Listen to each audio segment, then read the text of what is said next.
की भारत माता की। हमारे बीच में माननीय राजीव चाणक्य जी, जिनके पास अभी स्टेट के वाइस प्रेसिडेंट और इस प्रोग्राम के इंचार्ज रामगढ़, डोडा, कष्टवाड़ और धूपगढ़ की है। और मैं अपने सीनियर लीडर श्री जगदीप ठाकुर जी से निवेदन करता हूं कि वो इनका स्वागत करें आज के इस कार्यक्रम में।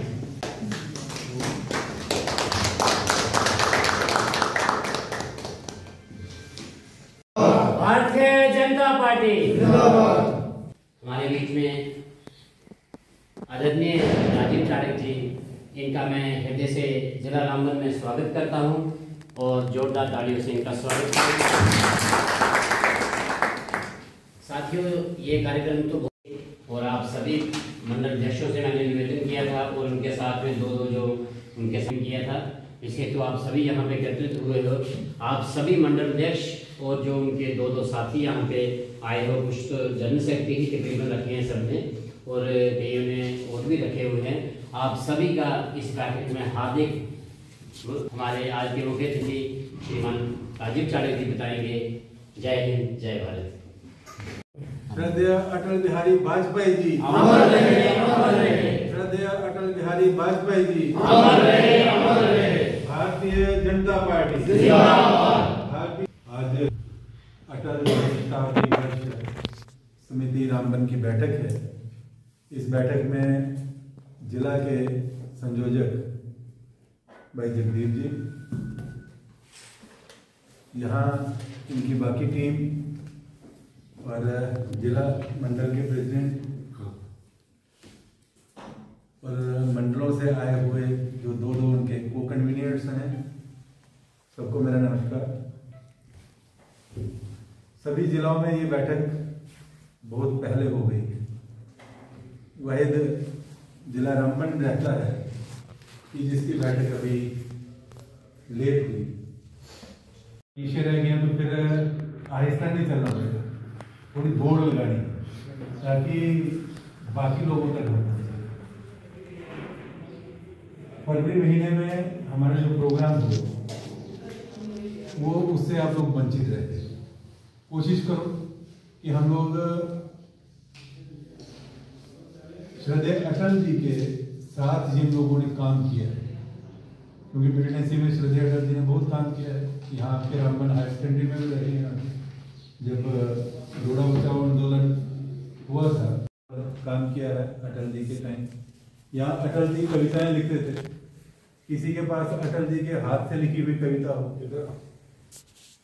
अटल जी जिन लोगों को जानते थे उनकी खुशी कमी में उनको याद किया करते, चिट्ठी लिखते थे। ये नहीं किसी से लिखा, अपने हाथ से चिट्ठी लिखा। अगर किसी के पास वो चिट्ठी हो, उसको स्कैन करके लिखा, उसको ओरिजिनल बोलना कि ये आपकी प्रॉपर्टी है, हमें इसकी स्कैन कॉपी चाहिए। आप अपने मोबाइल से भी स्कैन कर सकते हो, आप किसी स्कैनर से भी स्कैन कर सकते हो, लेकिन बढ़िया क्वालिटी में स्कैन हो, ताकि जो हम पीपीटी बनाएं उस पीपीटी में वो क्लियर दिखना चाहिए। क्योंकि वो पूरे हिंदुस्तान में भी जानी है, जम्मू कश्मीर में भी अलग अलग जगह ऐसी प्रदर्शनी लगनी है। जो अगला आपका प्रोग्राम होगा, जो अभी डोडा में कल है, मैं उसमें जा रहा हूँ, अटल विरासत सम्मेलन। अटल विरासत सम्मेलन में प्रदर्शनी भी लगेगी और भाषण भी होगा। उसमें जो हमारे वरिष्ठ कार्यकर्ता हैं, जो बुजुर्ग पुराने, जिन्होंने भाजपा को इस इलाके में खड़ा किया है, उन लोगों से संपर्क करना आपने अपने अपने मंडल स्तर। इसमें मंडल और मंडल की टीम क्यों हमने लगाई है, ताकि हम मंडल स्तर पर अपने उन लोगों को आइडेंटिफाई करें कि जो लोग बीजेपी से वाबस्ता थे पुराने, जिन्होंने बीजेपी का काम किया है, उन लोगों से संपर्क करना, उनसे भी पूछना अटल जी की स्मृति, उनमें से भी कहीं उनके साथ मिले होंगे। अगर उन्होंने कोई मिले हैं तो कोई ना कोई संस्मरण होगा, उनसे पूछना। अगर फोटो नहीं है तो उनका संस्मरण जो है उसकी वीडियो क्लिप छोटी सी बनानी, वो एक जो जिला का ग्रुप होगा उसमें डालनी, और एक ग्रुप में जगदीप जी भी हैं, ये उसमें जो जेके का ग्रुप है हमारा उसमें डाल देंगे, ताकि हम वो सेंटर को भेजें, मरकज को भेजें, और मरकज जो एक मेन एक डॉक्यूमेंट्री बनेगी उसमें उन लोगों का भी आएगा। तो जो बहाने से जाएगा बनाने के लिए वो भी साथ आ जाएगा। पूछना जाएगा, आप लोग भी उसमें आएंगे। किसी बुजुर्ग का फोटो या हाँ, उनसे इंटरव्यू करना है, छोटी बात 1 मिनट की, कि उनके संस्मरण क्या है, अटल जी कैसे थे, क्या थे। क्या है कि मुसलमानों की कत्लोगार होगी, पाकिस्तान को उड़ा दिया जाएगा, पाकिस्तान का नामो निशान नहीं रहेगा। इस तरह का कांग्रेसियों का एक षड्यंत्र और मुसलमानों के बीच उनके खिलाफ जंग छिड़ी हुई। इसलिए पाकिस्तान से भी मैसेज आते थे कि भारतीय जनता पार्टी नहीं बननी चाहिए, इसलिए मुसलमानों को वोट मत दो। मस्जिदों से भी ऐलान करवाना, इस तरह का जो एक वो चला हुआ। लेकिन जब अटल जी की सरकार आई, वो सरकार आने के बाद आप देखिए कि अटल जी ने एक बहुत बड़ा काम किया हमारे जम्मू कश्मीर के मुसलमानों को। इसमें ज्यादा क्या दिलानी पड़ती है। जम्मू कश्मीर का मुसलमान हज करने जाता था तो कभी अमृतसर, तो कभी दिल्ली, तो कभी मुंबई, क्योंकि यहाँ इंटरनेशनल एयरपोर्ट नहीं था, तो ना ही यहाँ जद्दा के लिए कोई प्रवेश या यहाँ से जाती थी। अटल जी ने पहला काम किया कि जम्मू कश्मीर के मुसलमानों को कश्मीर हवाई अड्डे से सीधा हज के लिए जो फ्लाइट थी वो शुरू की। एक बहुत बड़ा काम जो था वो आरंभ हुआ। ये लोगों को बताने की बात है भैया, अटल जी किसी मुसलमान के खिलाफ नहीं थे। जो पाकिस्तान कहता था कि पाकिस्तान को खत्म कर देंगे अटल सरकार आएगी, उन्होंने लाहौर बस सेवा शुरू की और उस बस में बैठ के खुद लाहौर गए और वहां दोस्ती का हाथ बढ़ाया। अगर उस प्रकार की जो कांग्रेसियों ने एक भ्रम लोगों के अंदर फैलाया हुआ था, अगर उस प्रकार की मानसिकता अटल जी की होती तो अटल जी ने तो परमाणु बम भी दिया। जो पाकिस्तान कहता था कि पाकिस्तान को खत्म कर देंगे अटल सरकार आएगी, उन्होंने लाहौर बस सेवा शुरू की और उस बस में बैठ के खुद लाहौर गए और वहां दोस्ती का हाथ बढ़ाया। अगर उस प्रकार की जो कांग्रेसियों ने एक भ्रम लोगों के अंदर फैलाया हुआ था, अगर उस प्रकार की मानसिकता अटल जी की होती तो अटल जी ने तो परमाणु बम भी तैयार किया था। वो तो एक ही बम काफी था एक देश के लिए। उन्होंने ना तो कोई बम चलाया, ना गोली चलाई, दोस्ती का हाथ बढ़ाया और ये कहा कि हम सब कुछ बदल सकते हैं लेकिन अपना पड़ोसी नहीं बदल सकते। मुश्किल में अगर कोई काम आता है तो वो पड़ोसी ही आता है। हम लोग सब भी जानते हैं। वो आप लोग आइडिया लगाओ, आपके गांव जो थे वो मजदूरों के गांव बन रहे थे। जो भी मुलाजिम बनता था, जिसकी सरकारी नौकरी लगती थी, वो पहले देखता था उधमपुर प्लाट लूं, जम्मू में प्लाट लूं।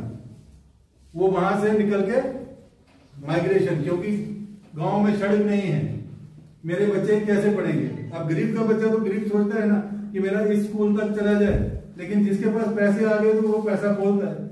वो बोलता है कि नहीं, मैं किसी अच्छे प्राइवेट स्कूल में पढ़ाऊंगा, मैं कोई, क्योंकि यहाँ पर टीचर नहीं पहुंचता। एक टीचर और 5 क्लासें, बड़ा मुश्किल हो जाता था गाँव में। लेकिन आज 3-3, 4-4 टीचर हैं प्राइवेट स्कूल, वो चल रहा है और हम लोगों को लाभ पहुंचा। ये लोगों को बताने की बात है। तो इसके लिए हमने क्या करना, जो अटल जी ने ये प्रधानमंत्री सड़क बनाई है, उस सड़क को अपने अपने मंडल में 1-1, 2-2 सड़क देखो, उन सड़कों को सजाना, झंडे पे लगाओ, गुब्बारे लगाओ, वो शादी में लगाते हैं ना हम लाल पीले कागज की वो पट्टियां, वो लगाओ सड़क पर। थोड़ी मीडिया को बुलाओ, सोशल मीडिया के जो इन्फ्लुएंसर हैं उनको बुलाओ। उस दिन वहां पर ये भाषण, जितनी बातें मैंने बताई, उससे भी बढ़ के कुछ चीजें आपको बता रहे। आप खोज करो कि इस सड़क का फायदा क्या हुआ हमारे गांव को। वो लोगों को बताना है कि अटल जी के कारण ये सड़क हमारे पहुंची और ये फायदे हमारे गांव को इस सड़क के कारण हुए। वही एक सच्ची श्रद्धांजलि जो है वो अटल जी को होगी जब हम इस प्रकार का प्रोग्राम उस सड़क के ऊपर करेंगे, उसको मीडिया, सोशल मीडिया और लोगों के बीच ले जाएंगे। थर्माकोल के बने हुए खिलौने जो 6 महीने छोड़ के 1 महीने में ही गांव के बच्चे उनको तबाह कर रहे, वो किसी काम के ही नहीं थे। यानी वो फंड्स का दुरुपयोग था। वो कोई उन्होंने हमारे साथ इंसाफ नहीं किया। अगर सर्व शिक्षा अभियान को वास्तविक तौर पे अगर लागू किया होता तो उससे हमें फायदा होता, हमारे नए लोगों को रोजगार मिलता, नए टीचर और आ जाते, वो एग्जिस्टिंग टीचर नहीं रहते। अगर कहीं एक स्कूल में 2 टीचर थे, इन्होंने एक रहबरे तालीम लगा के 2 लगा दिए, 3 कर दिए, कहीं 2 लगा दिए, इस प्रकार से काम हुआ। जेडीओ जो था उसको बना दिया नोडल ऑफिसर। क्या और हमारे यहाँ पढ़े लिखे लोग नहीं थे कि जो नोडल ऑफिसर बन सकते, कोई अपॉइंट हो जाता नया। जो चीफ एजुकेशन अफसर था उसको बना दिया चेयरमैन। यानी जो एग्जिस्टिंग ढांचा है उसी ढांचे को उसमें दुरुपयोग किया। ये एक बहुत बड़ा जो हमारे साथ बेइंसाफी हुई है जम्मू कश्मीर के साथ, ये लोगों को बताने की है कि अटल जी तो चाहते थे कि इस प्रकार का जो वो हो। और उसके बाद देखो उन्होंने इंडियन कॉरिडोर शुरू किया। इंडियन कॉरिडोर के तहत कन्याकुमारी से श्रीनगर तक 4 लेनिंग रोड ये शुरू किया। नाचरी टंडल बना तो कांग्रेसी बड़े हल्ला करने लगे, नरेंद्र मोदी कहां से आ गया जी इसका उद्घाटन कर, ये तो हमारी कांग्रेस ने बनाया। रामबन के लोगों ने जवाब नहीं दिया उनको कि ये अटल जी की स्कीम थी, तुम लोगों ने इसको तबाह कर दिया। जो सड़क यहाँ की जम्मू श्रीनगर की कोमू इशारा आज से 10 साल पहले बन के तैयार हो जानी चाहिए थी, आज भी वो काम उसका लटका पड़ा है। कारण है कि अटल जी के बाद 10 साल सरदार मनमोहन सिंह जी प्राइम मिनिस्टर रहे, उन्होंने यहाँ फंड्स ही एलोकेट नहीं किए, जिसके कारण हमारी ये जो सड़क थी, ये सड़क आस्ते आस्ते इसका काम धीमा हो गया। जैसे ही 2014 में नरेंद्र मोदी जी आए, आपने फिर देखा होगा काम इसका तेज हुआ। और आज देखो इंडियन कॉरिडोर का, इसमें जम्मू कश्मीर के कितने लोगों को रोजगार मिला। ये ठीक है कि कंपनियां बाहर की आई होंगी, लेकिन कहीं मजदूर हमारे भी लगे होंगे। किसी ने कोई ड्रेनेज का काम लिया होगा, किसी ने ड्रेनेज बांध का लिया होगा, किसी ने ब्रश वाल का लिया होगा। कुछ ना कुछ काम हम लोगों को भी मिला है, कुछ उजरत के जरिए हमें भी मिले। नरेंद्र मोदी जी जिंदाबाद, अटल बिहारी वाजपेयी जी हमारे बीच में हमारे शताब्दी दिवस प्रोग्राम जो आप कर रहे हैं, इसके इंचार्ज रामबन डोडा किश्तवाड़ के, इनको यहाँ पर आने की बहुत बहुत मुबारक है। और आने के लिए धन्यवाद हम करते हैं कि ये हमारे बीच में आए और हमें अपने मार्गदर्शन दे। हमारे बीच में हमारे वर्तमान में जनरल सेक्रेटरी जगदीप पूर्व में जनरल सेक्रेटरी जगदीप ठाकुर जी, इनका भी शुक्रिया। यहाँ पर हमारे सरपंच साहब और जितने भी मंडल प्रधान आए हैं सबको, संयोजक भी हैं।